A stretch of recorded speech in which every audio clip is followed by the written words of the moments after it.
start the recording now. So I'm going to keep an eye on the waiting room to see who else I might admit, but otherwise we'll kick off. So thanks everyone for being here today. As you saw from the announcements that went out, today we've got an interesting one. We've got a panel session, and I know we always enjoy the panel sessions, but essentially what we've got is we've got three young entrepreneurs. I hope that's okay saying that, Anthony. I still think of you as young, so that's okay. And they're going to talk to us about what they've been doing over the last few years, what they've been doing since they graduated, and what you'll hear is stories of rapid AI adoption, evidence of them spotting gaps in what we're doing as teachers and educators, to be able to identify how AI could support and really running with that. And then from Anthony's side, also running with not just AI, but also AI agents. And I'm pretty sure agential AI will soon be on his cards and he'll be able to, do even more running. So what I'd like everyone in the audience to do while we hear these stories is just kind of reflect on that. We're all faced with the challenges of how best to adopt AI into our teaching and into how our students learn. So I'll challenge the panel on that a little bit later, but just reflect on that. What does it mean for us and the priorities we now have to make sure we're producing graduates that can run like these people have done and maybe join their companies in the future as they scale. So I'll just briefly do a top line intro. I want them to tell their own stories, but as I said, Anthony, he's actually an ex-student of mine, which is an absolute privilege for me to have him here today. So thank you, Anthony. He's working currently in the AI space. He's running his own startups using AI and using AI agents to support him. And he's also consulting in that space to other startups as well. Then over with that, Fiona and Amelie, they founded a platform, a company called TootBob, sorry, my apologies, which is basically an AI-powered platform to support learning. So very much looking forward to hearing the stories. So I've got a whole load of questions, but they're just prompts. I'm going to let you guys speak and make it your own. So just to kick off, let's hear from you on what you're doing today, just adding to what I said, and then after that we'll kick off and actually explore the journey that got you there. So Anthony, first of all, maybe to you, what are you doing right now? Yeah, it feels like too much if I'm going to be completely honest with you. But currently, these days, I'm spending most of my time probably building AI agents and web applications. So I'm the founder of now two startups. One is called Fitter. It's a running shoe recommendation platform, which was sort of the baby that got me into this whole world in the first place. And so we help runners all over the world find the right running shoe, research it, compare, buy, and we help retailers provide the same experience for their visitors to their website. And alongside that, I'm also an early stage founder in a company called Scouty, which is a sort of Airbnb for personal trainers that are starting up down here in Queenstown. So that's a bit of my time. And then the other sort of whatever it is of my time, 50 hours a week, I am helping businesses actually do stuff with AI. So all the way from sort of consulting strategy to actually building the stuff. So I've got a relatively interesting lens on both sides of the equation.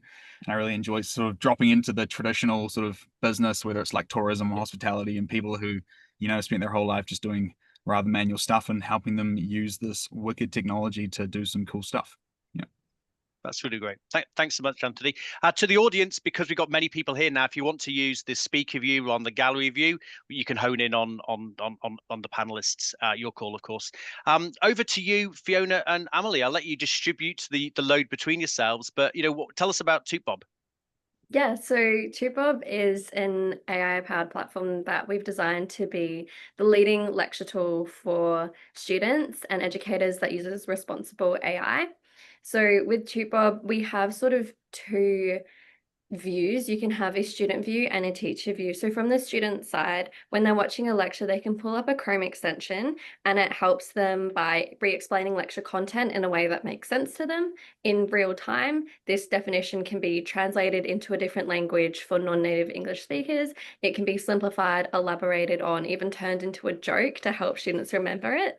It also has a live chat, so students can ask any clarifying questions that they need during the lecture. This is for students who are like afraid to put their hand up or don't have that sort of support in class. And then it does flashcards, summaries, quizzes, note taking, all to help students really engage with, remember all their content. And the goal is to boost their confidence. On the teacher side, we are implementing an analytics dashboard so the teachers can then see what questions are my students asking, what definitions do they need re-explained, to give them insight into how their students are actually understanding their content, and bridging that gap between what the teachers think they know about their students and what their students actually know. And then we're also working on a new feature set called AI for All, which I'll let Fiona explain.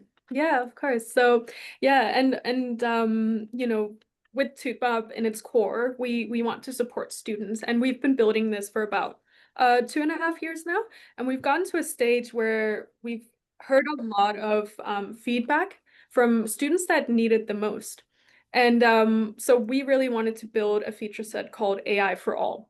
And so AI for All is for the students that might have learning disabilities, or students who are struggling due to dyslexia, ADHD, attention span issues post-COVID. And so we're developing a mobile app and a web app that has an extended feature set to support students, such as gamification elements, dyslexia-friendly text, and learning accessibility features to support them further. So that's what we're currently working on. But our product TUTBUB is on the Chrome store, and it's been running for a while. And then we're doing these updates to support those students in need. Fantastic. That's great. That's so cool. And let's dive into that more in a bit. Now, I would want to know how you kind of got there from, where you were in your degrees, because that's part of the journey of understanding exactly what it is, what got you into AI. So going back to you, Anthony, maybe from the journey from when you left, me and others on the Bioscience Enterprise program, what was the journey you went on, and how were you triggered by AI? How did you see the opportunities? What was your journey? Sure. Yeah. So, I can't even remember what year it was now. It was a while ago, but I did a BCom BSc at university, and then went into sort of some postgrad study in Bioscience Enterprise with Guy. And then during my postgraduate year, I got a job at a tech startup over summer. And it was this really small startup based out of Auckland. It was sort of like 3 or 4 people. I was the first business hire, like fresh out of university, had no idea what a tech startup was or software was, really, for matter of fact. And I started working there, kind of fell in love with the speed and pace of technology and like how fast it is from customers having problems to you providing solutions to their problems, which I really liked. And then from there, I jumped into a couple of different sort of product management roles and some tech startups, and then eventually led into the world of like, all right, I'm going to start something myself. And I think it always sort of been there. I probably just didn't know it for a long time and was probably too scared to actually give it a go. But eventually, like, I mustered up the courage to give something a go, which involved like teaching myself how to code. This was before the days of AI, when you could just stand up web apps with no code tools. So I taught myself how to code. I built the first version of Fitter, which was sort of a problem I'd struggled with for years for finding the right running shoe online. I'm a diehard runner at heart. And I built the first version, launched it, got sacked from my job, went into an accelerator for Fitter, got another job, started working part-time, still working on Fitter. And it all kind of spiraled out of control until eventually got to where we are now, which is, Fitter. We serve thousands of runners a month with running shoe recommendations, and we're a great little bootstrap business with me as a solo founder. And that, I guess, sentiment, which is working part-time, time-strapped, solo founder, broke, to be completely truthfully with you, was what led me into the world of AI. It was sort of like, it got to the point where Fitter was growing so fast, and we were taking in all of these deals and processing new shoes and answering users' questions and stuff, that I was just getting overloaded, and I was spending sort of 20, 30 hours of my week just doing like manual stuff in the business and not actually stuff on the business. And I was an early adopter of the AI APIs purely by chance when I learned how to code. And so I started just tinkering.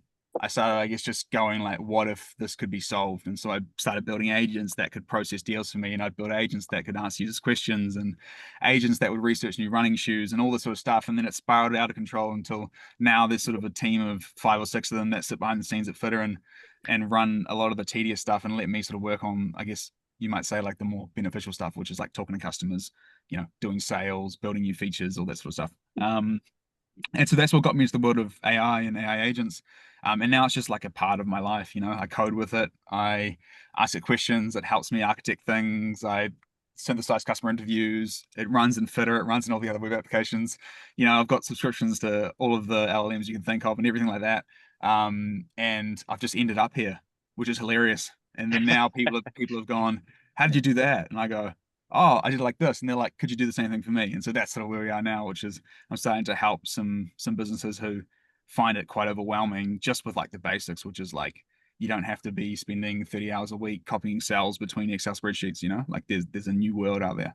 And that's pretty much where I am now. Yeah. Fantastic. And I think we'll explore a little bit about, the challenges you may have faced or not in immersing yourself in that sort of new area. Back over to you, at Toot Bob. What was the moment when you said AI is something? It's not just something I want to learn about, but it's something I can build with. And what gave you the confidence to do that, given how new it is and the fact that we're all struggling with AI and how to adopt it? What made it for you? Yeah, I feel like for Amelie and I, like we started our degree, we're innovation entrepreneurship students, recent graduates at the University of Adelaide. And when we started, it was during COVID times. And so Amelie and I met during a Zoom lecture, very similar to this. The issue was that when we started, I came in as an international student, so I had to pay my fees up front. So I really wanted to make the most out of education. And I really wanted to like take everything in and like, yeah, make sure that, I came out of this degree, especially entrepreneurship is not as much of a cookie cutter degree. So, it's not like a commerce where you go into a Big Four afterwards, or, as a law student, you go straight into a law firm. With entrepreneurship, you have to make something out of it. And so when we first started, we were kind of dabbling into the whole technology aspect, but we were also seeing that a lot of people weren't making the most of it. When we first started, it was pretty much just her and I with our screens on during a Zoom lecture. Amelie and I and a teacher, and the rest of the students just had black screens. And when we were in breakout rooms, no one really engaged, no one really discussed anything. And our bond grew closer then, and we were like, we'll go through this degree together.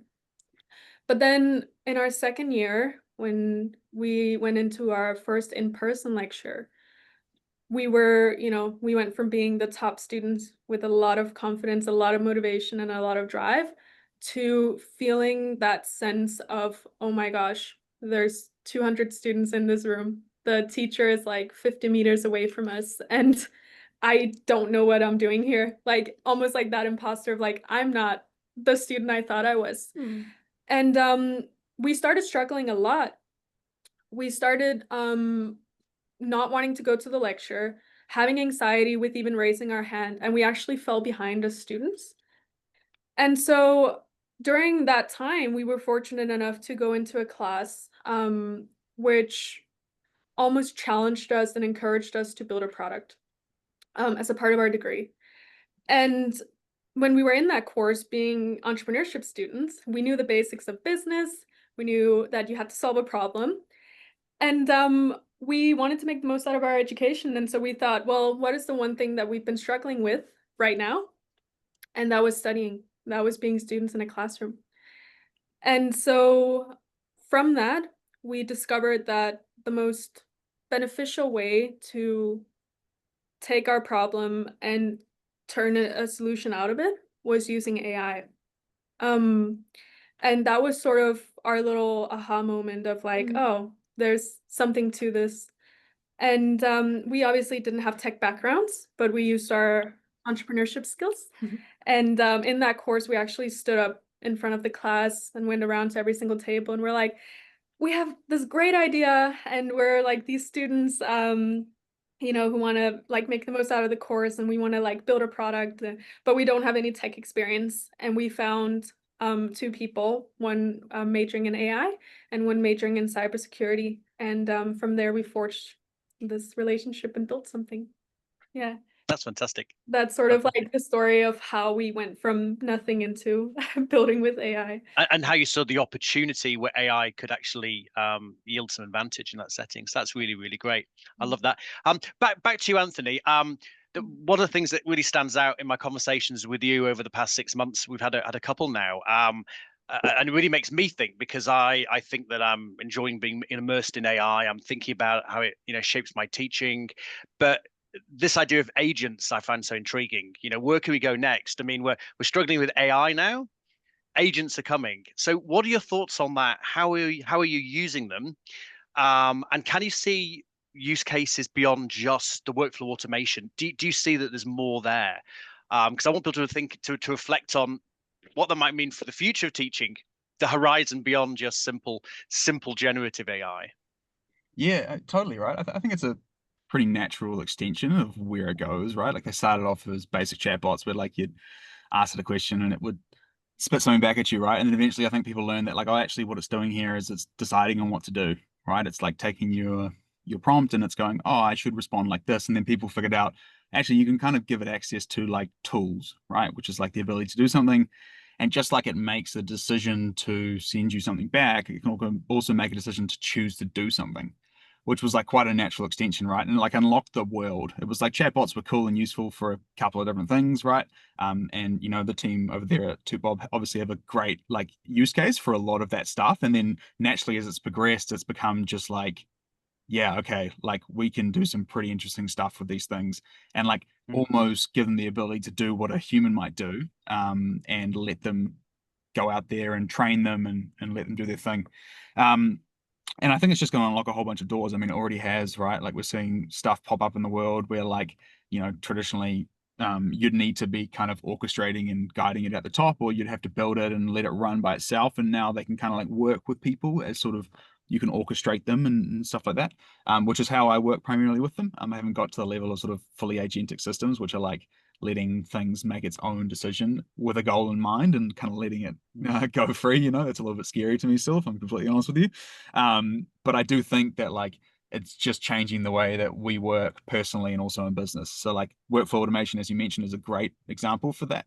I think as we do more in the space, we really start to understand the value of human interaction. And so workflow automation is great for that because we still keep humans interacting, like, this call here. Like you'd much rather have me sitting here talking to you than like my AI avatar who's going to spit out the basic answer, who won't stutter and who won't swear and who won't make mistakes. I think that's less human by nature.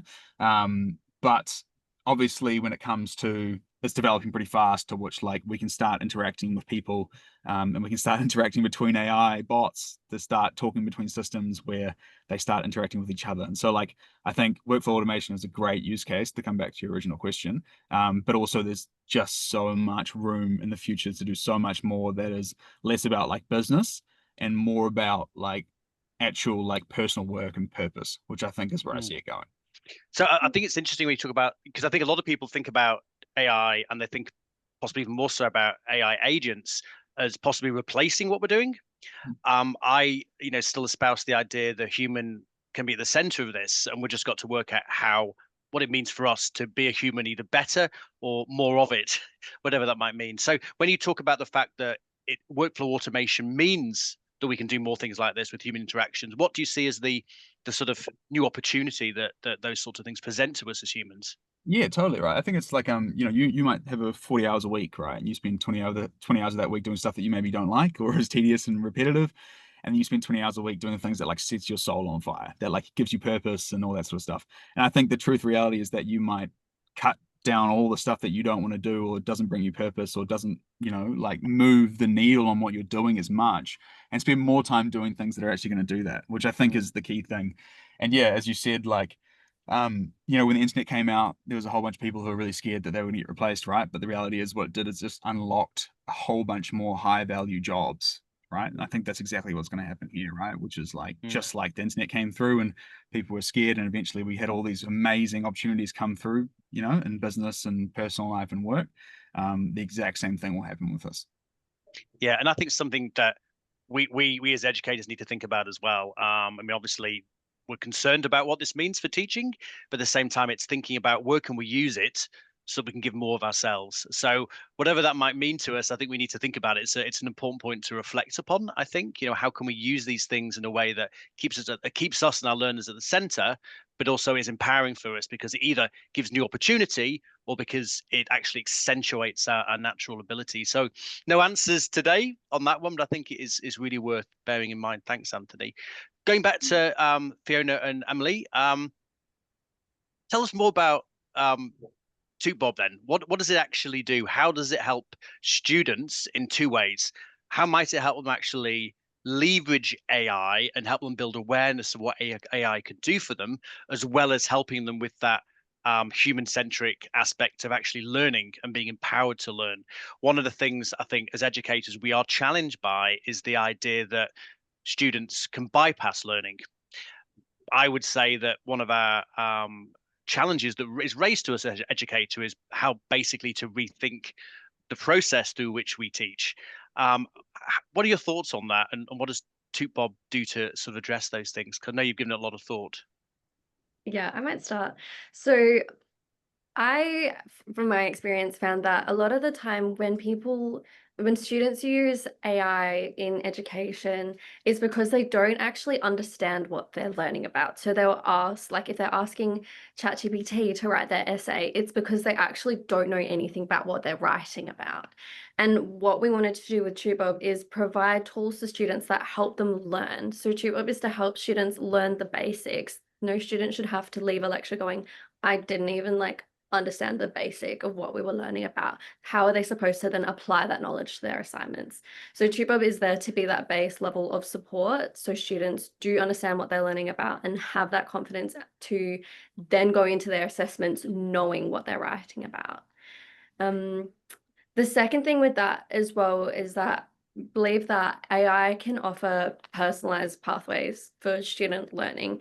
And unfortunately, in university settings, when you are in a big lecture theatre and there's 200 students in the room, you don't have that one-on-one opportunity to go speak to every student. Like as the lecturer, you don't actually have that opportunity to then go into each and every single tutorial and see all of those 200 students. And each of those students is going to be struggling with something differently. And so AI can provide that personalized platform, that personalized assistant that students can use that helps them learn in their own way. I think you got a few things to add to that. Yeah, well, I think the one thing is like now with AI, and the main thing to consider is that there's two types of AI. There's AI that's going to be misused. And look, if students want to cheat, they're going to find ways to cheat. People who want to go the short route are always going to find the shortest route. Like, there's just no way around that, right? But then there's responsible AI, and responsible AI is the AI that, first of all, has trust. It has the transparency, and it has the resources to then do something positive. And I think, with a lot of tools out there now, for example, ChatGPT and other large language models, they're seen as a tool that's just helping students cheat, or essentially is being misused by these students, right? And I think there needs to be a stigma broken that AI is just being used for that. And because when it comes to learning, as Amelie said, the reason why students use other resources or might go that shorter route is because they might just not have their ducks in order. I think, for example, like as an international student and as an ESL, let's say there's a teacher with a little bit of a stronger accent, and they might be talking just about, let's just make it very simple. They're talking about algebra.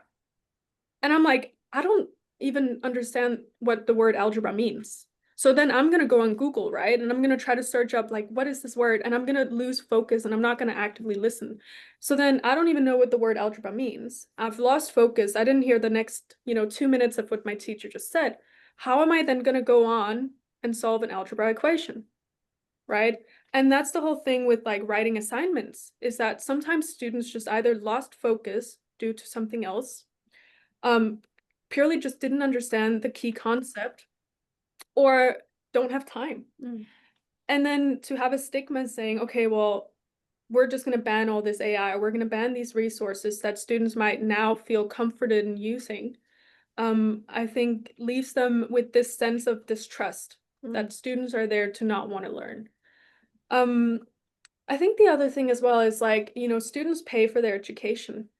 And a lot of international students come in having to work part-time jobs in order to live and, you know, Retain their visa. retain their visa and do other things, right? So it's like having that balance between studying and having these other things that could pay for your study or even just pay for you living, right? I think AI has that opportunity to provide time and support to students, which they otherwise didn't really have. And so I think that's the wonderful parts of AI right now, and I can only see it evolving, as Anthony said. It's only going to get better, but I think the only reason why it gets better is if the stakeholders in education trust it and make the most of it, you know, because they're the stakeholders. They're the ones who's going to be using it and promoting it, so they need to, yeah, trust it. That's really good. Thank you so much. I'm going to go back to Anthony now, and I'm actually going to. It's a question that I've probably not, maybe haven't prepared you for, but I think it'd be nice to reflect on it because you're a few more years out from your study. You know, given the journey you've been on since then, the exposure and the personal development in the AI space that you've had, reflecting on what Fiona and Amelie have talked about, what are your reflections on the way you learnt 4 or 5 years ago, 6 years ago, whatever it was now? You know, what would you see might be done differently, and what gaps may it address, problems may it solve? Yeah, sure. I mean, a lot of my undergraduate was focused on regurgitating facts, right? Like that's just the truth. It was like biology exams where like, you know, it was like asking you questions about the fact I can't even remember is not a good thing. You know, that sort of stuff, right? And so like I think first of all, like that's the most prime example. Like as these two have said, it moves from like regurgitating to understanding and like applying, which I would say is probably the main thing. It's like, you know, I always got the most out of university when I actively tried to understand what I was doing and apply it in different ways. And so that's what we did in our postgraduate study in Bioscience Enterprise Guide. We like did projects, and like that's where I got the most out of my university. But to be completely frank, for the 4 years before that, like I didn't take a whole lot out of it. And I think that's the truth. And so I think that's probably it. And then secondly, I think it just gives people like alternative pathways to learn at their own way. You know, like I used to write all of the lectures out by hand because how I learned was by what I now know is creating things, right? It was by like creating and like drawing diagrams and regurgitating into my head. And it's how I learned through software engineering. It's how I learned through business, is by doing and learning and failing. And I think I'm hoping, fingers crossed, that it opens up alternative ways for people to be like tested and to start learning material by like maybe rather than just sort of like writing out notes or answering tests, it's like creating things with AI, right? Like that would be my ultimate hope, and that allows for people to do things a bit differently. Yeah. Excellent. I'll stick with you, Anthony, and bounce back just to sort of keep the conversation bouncing around a bit. Again, I want to reflect more now because I want the audience to reflect on what it means for us as educators.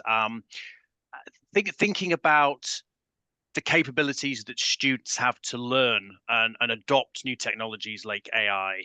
What assumptions do you think we're making as educators? I guess Fiona and Amelie, it's a bit more recent, but you know, for you, Anthony, just reflecting on your own experiences, do we make too many assumptions about your capabilities in these kinds of spaces to adopt technologies and be inventive and collaborative with these sorts of technologies? When, as Amelie and Fiona mentioned, we kind of, or sometimes we assume that it's a tool to cheat with.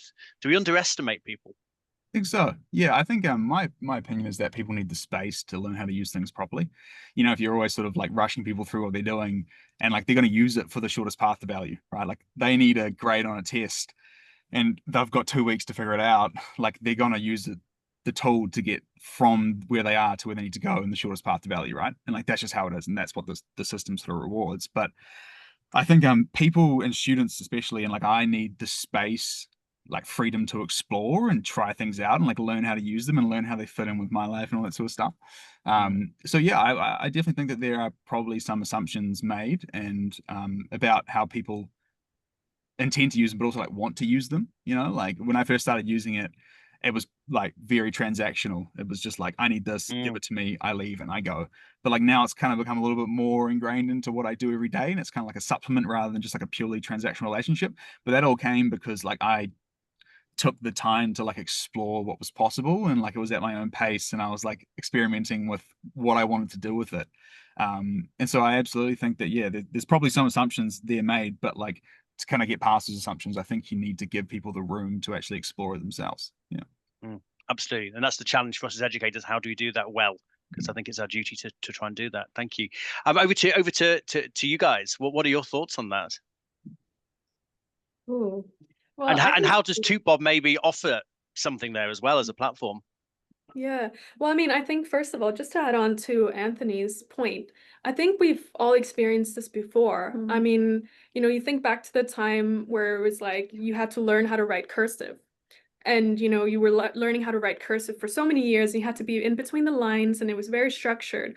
And then all of a sudden, computers came along, and everyone was like, well, how do we make this shift between all these prior students getting graded on how well they wrote between the lines and wrote the cursives, to now these new students who are going to be using computer and it's completely irrelevant to them? How do we make that jump? And I think, then there was like schools implementing stationary computers, and it was all supervised. It was like you had a computer room and you had to go in there, and the teacher was walking behind you, and it was connected, and only certain websites were allowed, and it was very structured. To then schools being like, look, students are going to go into a world now where computers are going to be used in everyday lives. And the whole point of going to school and going to university is to set students up to a career in whatever field they go into, right? So, having that shift and then realizing, okay, well, now we need to provide students with the right resources so they can go on and do that. And what schools did were they gave students computers that were managed by the schools. There was Apple schools, and there were schools that got Dell computers, and there were under student IDs, and you had a login, and admin was sort of still involved with it, but there was more trust and more transparency, allowing these students to bring home the computers and explore it in their own time. And I think if we use that example and we think of where we're at right now, we're at that stage where we're all still writing in cursive. There's a few students here and there that are dabbling into AI, but we need to make that jump. And it's just, how do we make that jump? And I think we just take the prior inspiration and seeing how well that worked out. And I think one of the areas that we've been doing with TubeBob is that we've been working with universities, and we've been working with high schools and students directly in CRCs to make sure that we can make this jump in a way that provides equality for all, but also provides a framework around governance and policy making with AI. For example, having TubeBob be that tool that universities are like, okay, well, we trust you guys. You have the transparency, you help both teachers and students. We can tell these students, hey, you can use AI, but you need to use these government-approved AI tools that are responsible AI. And then over time, it's slowly going to go from students can just use whatever AI, whether or not it helps them cheat or whatever, to students can use AI, but it's just a little bit more governed. And I think that's sort of the route that we should be going, and that's the route that we've been really focusing on with TubeBob in many ways. That's great. Thank you. And if you were to present a vision then, 3, 5 years, 10 years, who knows? But what would your vision be of the ideal classroom be, based upon the journey you've been on, based upon the aspirations you have for TubeBob, because you've seen a need that needs serving? What would that classroom look like? Back to you guys. Yeah. That's a good question. Yeah. I I think didn't put that in the pre-pack. Sorry. I'm just enjoying this conversation journey. Yeah, look, personally, I want to see classrooms where every student has the tools that they need that supports their individual learning styles. And yeah, we hope that TubeBob can be that tool that helps every student, but really I just want to see students who are like motivated and engaged and really understand what they're learning about, because the institutions have provided them with tools that helps them do that in a way that works for them. Mhm. And I also think, I hope personally, being from Australia, New Zealand, and being in this area, I want to see Australia be that AI capital of the world. And I think, we're a part of a CRC hopefully coming through soon that can do that. But for example, TubeBob, one of the things that we focused on very early on was making sure that everyone was included. So we're one of the only AI tools, I believe, in the world at the moment that has First Nations languages on it. So we can actually translate terms and key concepts and write notes and stuff to support everyone. And I think, in a couple years' time, I'd want us to be, the trusted AI tool in Australia and be integrated within a lot of universities and high schools to really support the students. That's great. No, really nice ambition. Back to you, Anthony. And I think partly reflecting on your prior experiences, what you've just heard from these guys and what they're doing, but also thinking about agents. I would love to get your sense of the ideal or the classroom of the future. Oh man, it's funny. I was just thinking about this as you guys were talking. I was like, what would be like a wicked classroom experience for me? I was just thinking like that you sort of come in, as you guys have said, with some kind of prescribed, regulated tools that you can work with, right? And like it supports the style of education that university wants to give. So I was just thinking to myself, how cool would it be if like in one of our innovation entrepreneurship courses back in the day, where like at the start of the semester you had a business idea, and then throughout the process of the semester, like you used all these tools to validate the idea, build the MVP, launch it to market it, test it, do sales, right? And like that might be a case of like, as a university, you are choosing tools to support them and give them like students exposure to AI in certain ways, right? And then like you take them on the journey of using it, which is like using these tools to do certain things in their experience. And so like, yeah, I think it's yeah, if you leave people to their own devices, they often really never get the full benefit out of it, right? It's going to take too long. And so I think all it takes is someone who's got a good knowledge about sort of what they want someone to get to in terms of like a end outcome, and then some good idea about like how they're going to get them there, and then like take them on the journey, like let them play around, like break stuff, like all that sort of stuff. I think for me, like that would be if I would go back to university for that. Yeah. Excellent. Well, on that note, what I'd like to do, I would like to open it to the floor for questions. I'm sure there's plenty of questions for you guys. So please just feel free to either put your hand up or just come off onto your screens and ask questions. I'd love for that.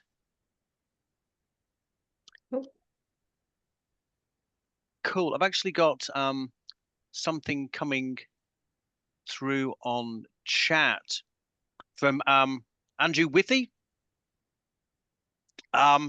Just a few questions about TubeBob. You might be able to see them yourself, actually. Probably just understanding a little bit more about how it works. So go as far as you would like there, but I'll just take one of these because there's quite a few. Student recordings of lectures, assuming they're banned. Students actually recording lectures, including auto transcriptions and live feeds. Should students use TubeBob in lectures regardless of university policy? There's a tricky one, and obviously you're thinking about those sorts of things as well. And Adelaide could be different to UOA. I think that's a really great question. And I think that comes down to the main thing, that why is it banned? Why is it not allowed? And I think it comes from that mistrust that students are not using it in a responsible way. It could be IP, it could be teachers not wanting their content recorded, which is completely all fair points, right? But I think to an extent, there's always been, and I think that's just from personal experience, being a recent student, there's always that sense of mistrust that, between students and teachers, when I really think there shouldn't be. And I think, I don't think students should be using anything if it's banned. So in that sense, right, no TubeBob shouldn't be used. But I think we need to have a conversation then with U of A, asking critical questions such as, why is it banned? And then work on conversations around, well, what would it look like if it wasn't banned? And how can we support you in building that trust back up? And I think that's probably the best way I could answer that question, because yeah, in Adelaide and a lot of other universities in Australia, it's not banned yet. So if it was banned, it would be a conversation of integrations. And so it isn't, you know, as as cookie cutter. I think that's a great answer, and Andrew gave you a thumbs up on that one as well. So I think we're hearing you, and I think that dialogue's really important. I mean, I'm meeting with AUSA, which is the Auckland University Students Association, and the Commerce Students Association, and I know the central team here are as well, to really get that student voice. And I think part of the reason having you guys here today as part of a wider Askellite audience is exactly to do that and stimulate those sorts of questions. So thank you to both. Thank you to Andrew for a great question as well. Anyone else? I'd love to get more questions from the audience. I'm seeing lots of names that I recognize, so I might get dangerous and start asking people. There's a few in the chat. Oh, there's a few in the chat. Excellent. Yeah. I'll just check again. Oh, super. So from Cindy, this is a question for you guys again. Where does the source of TUTBOB's definitions and information originate from? Do you have AI data overlay in the background that can produce the source and footnote as required? Yeah, so I mean, the thing with TUTBOB that makes it unique is that essentially its primary source is from the audio. So let's say we were recording TUTBOB on this video call. Essentially, TUTBOB would pick up that transcription. That transcription is not visible or shared for more than like 10 seconds. It will just continue on. And the transcription in itself is not available to the students. But that transcription becomes a single source of truth. So that means that when students use the features within TUTBOB, like extracting a key concept, let's say I'm just talking about AI in general. I press extract key concept, then TUTBOB is going to take those last couple seconds to a minute of the transcription. And based on your answer of what AI is, it will then say, okay, well, AI is this, obviously with truths that are relevant to the overall internet, right? It's not going to spew out inaccurate information. And then with that key concept, you can then translate it, simplify it, turn it into a metaphor, turn it into a joke to understand it in those different terms. But then the other thing is that TUTBOB takes that transcript as well and writes out notes from it, which are in topics, so it's easier to read through it. But in terms of the AI in the background, so because we're working with different partners at the moment, the AI we're using is just OpenAI's model, obviously coded in our own way to make sure that it adheres to responsible AI policies. But we have been looking into different frameworks, for example, Microsoft or AWS, to see if there are models and schools that have already integrated within those, if we would be able to code TUTBOB to then be more suitable for those schools. So yeah, we're essentially making sure that the transcript doesn't go further than just that student in that moment. And then the analytics board, which teachers would have, would then just be the definitions and the notes, again, not a full transcript. So it stays within just TUTBOB. I hope that answers the questions. We're trying to simplify the language because obviously AI and technology can be a little bit jargon heavy. So sorry if I'm not explaining it clear enough. Cindy gave you the thumbs up, so I think you're all good. I think you're all good. Other questions?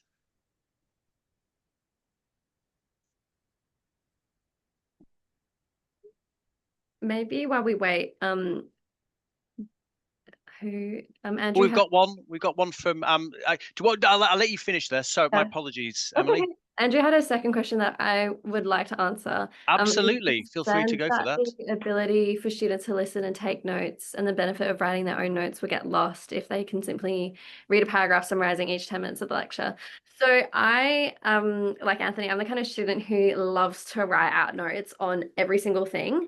The problem with that for me is I have an anxiety disorder. So I'm sitting there in the lecture then starting to panic that I'm missing things, because what the lecturer is saying is often different to what's on the board. Like, yes, they're using the board to talk off of, but as someone who gets in their head about writing down everything and the need to capture every word, the fact that the lecture slides are moving like this and the lecturer is talking really fast and I can't write everything down because you're talking this quick really freaks me out. And so I would sit in lectures and have massive panic attacks because I couldn't keep up with everything. Then I would go home and I would rewatch the lecture again and pause after every 2 or 3 sentences and write down notes, watch it again, pause, write down. It's such an inefficient way to learn, especially when you have 4 subjects, like 5-6 hours of lectures a week to do that on, and you're spending double, if not triple the time writing out notes like that.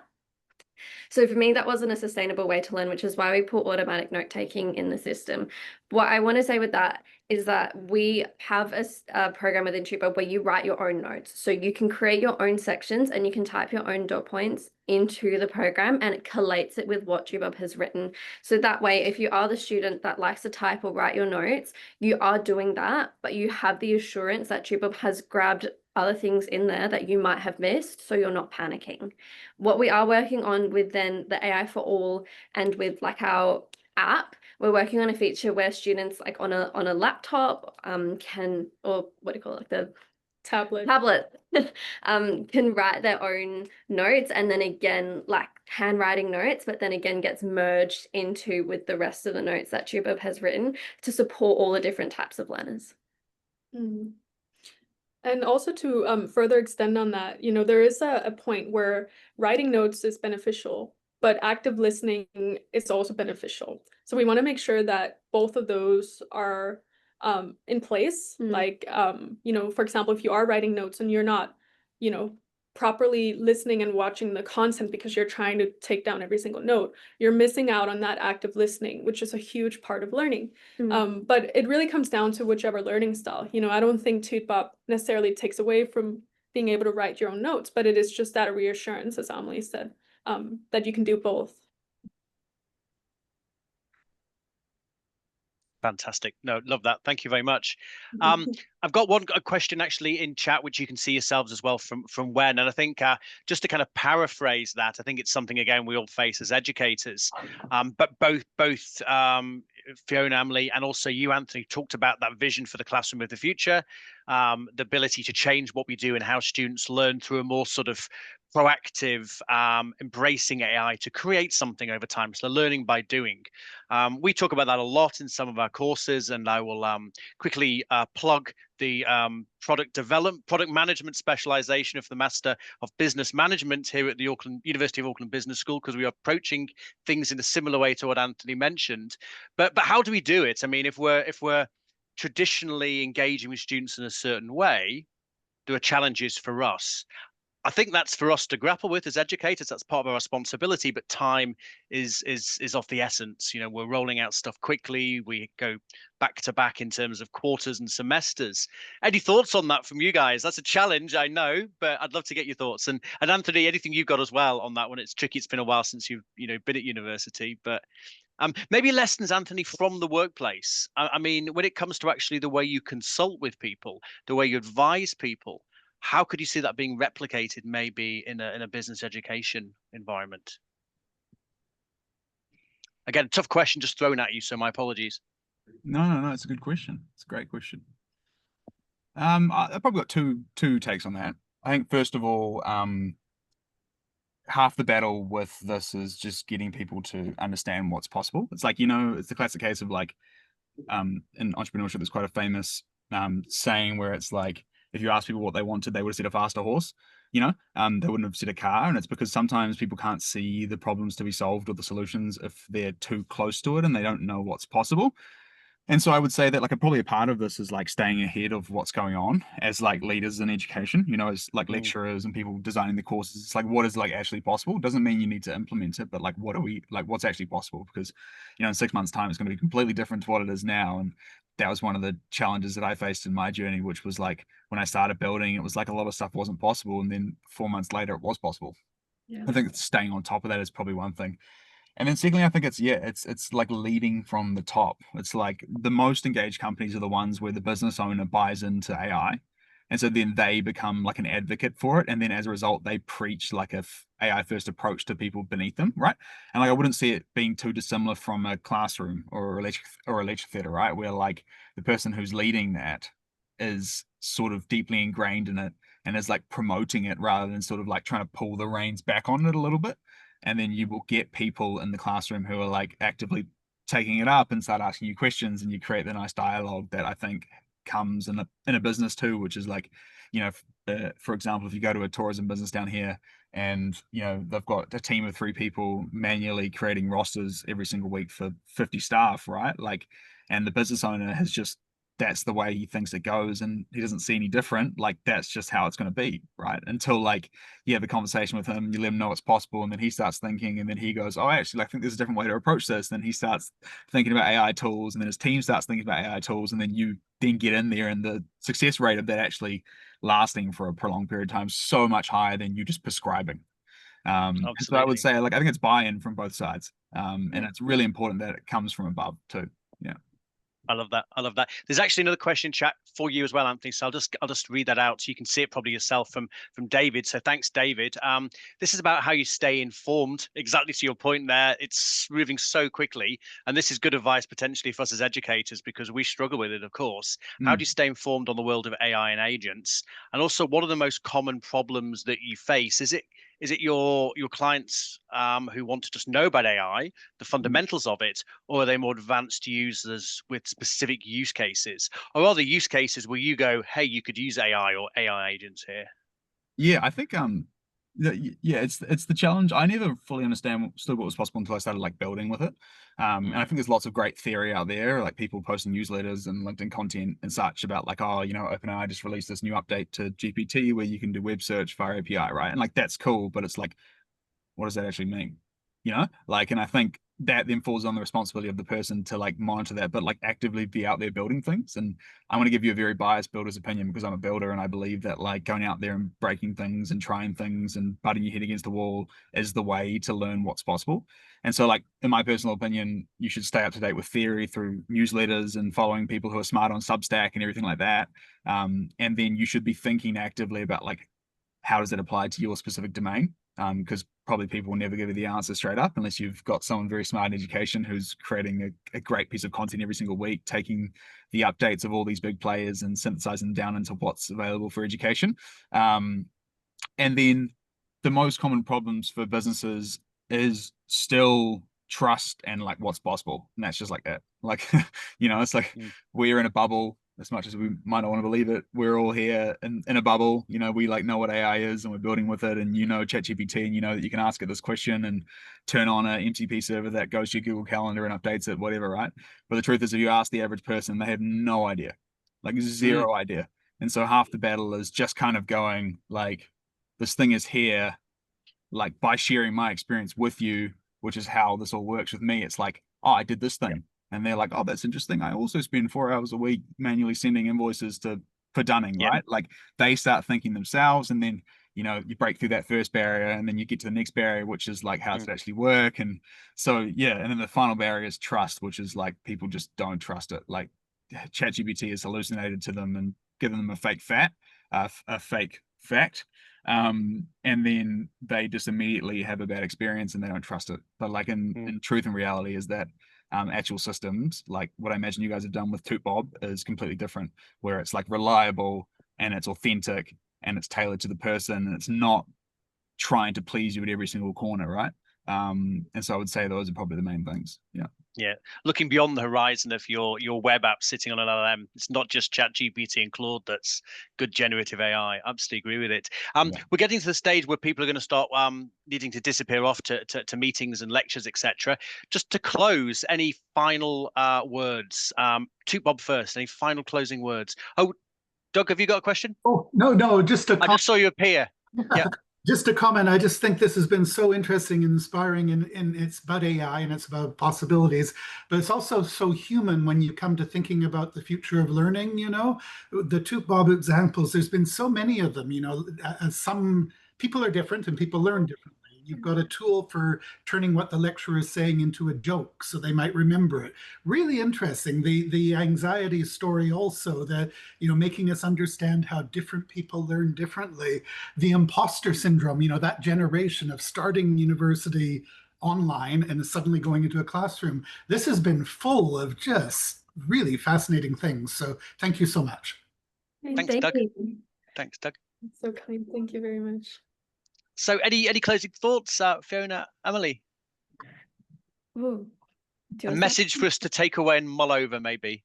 Yeah, well, I think, you know, the next time you might hear that students or someone nearby is using AI, I think it comes down to, you know, the thing that we all want to practice a lot more is curiosity, right? Exactly like Anthony said, if you see someone using AI, or if you hear someone using it in new ways, or you see a story on the news or wherever you see it, right?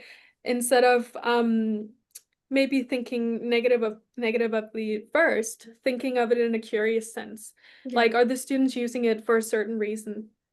And is that reason because they might be struggling? And if it is, continuing that conversation and, you know, sharing more. And I think building that community a lot more, since we lost a lot of it. You know, a lot of students have lost a sense of community since COVID times, unfortunately.